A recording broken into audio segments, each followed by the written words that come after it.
Good day, and here is the Levels of Prevention lecture, which is very short. So I'm just going to do it on my YouTube so it's quick and I can get it to y'all much quicker.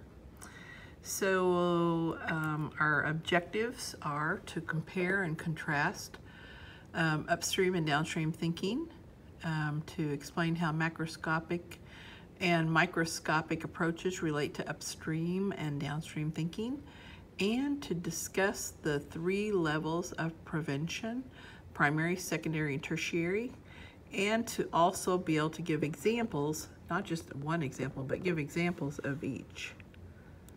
Okay, healthcare today. Are we too busy rescuing victims to look upstream where the problems really lie, or where the real problems lie? So there are types of healthcare approaches. There's downstream thinking.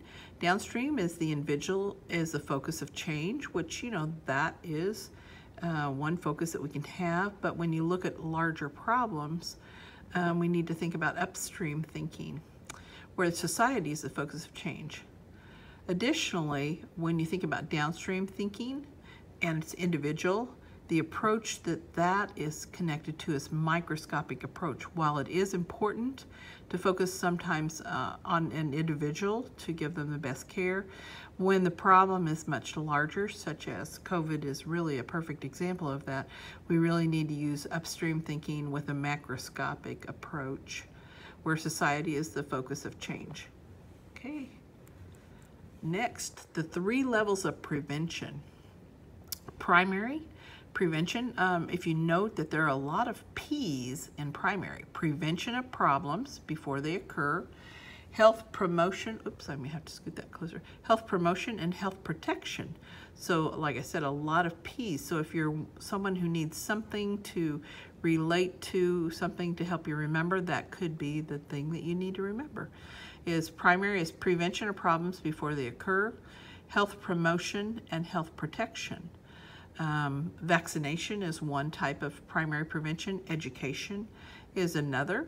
Health education and just health protection behaviors such as wearing seat belts and seatbelt initiatives, that sort of thing can also be primary prevention. Secondary, early detection and intervention, or screening.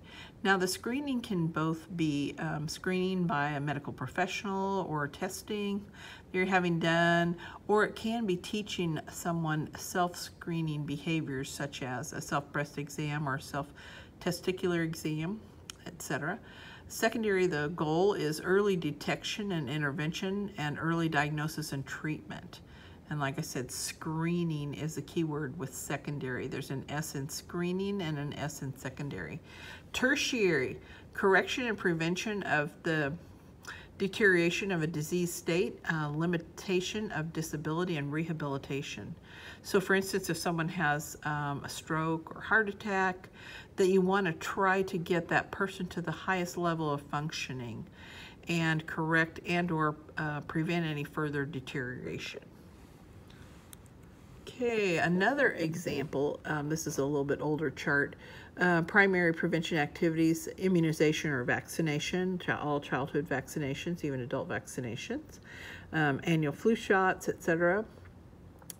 The second level or secondary prevention activities could include screening for STDs, sexually transmitted diseases, and then if they are,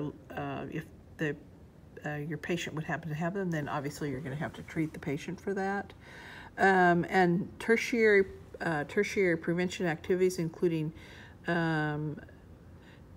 prevention of deterioration of a disease state, so you don't want the disease to get any worse or more severe. Example is teaching proper insulin administration in the home so that the person has the best control over their blood sugar.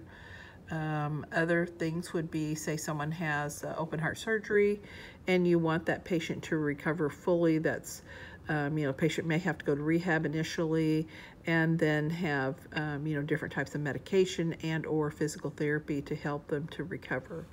And that would be tertiary. So, conclusion, like I said, this was a short PowerPoint. By thinking of the root causes of health problems, we can begin to understand the importance of directing nursing efforts towards the precursors of poor health and lost opportunities, which goes to the photos that we had about in the first slide about thinking upstream where the real problems lie. So, thank you for listening, and the accompanying quiz that goes with this, if you're watching this because you missed class, you'll need to complete the quiz after viewing this video and determine whether or not the 20 stations are whether the 20 stations are primary, secondary, or tertiary. So have a great day, and thank you so much for coming to virtual class. Bye now.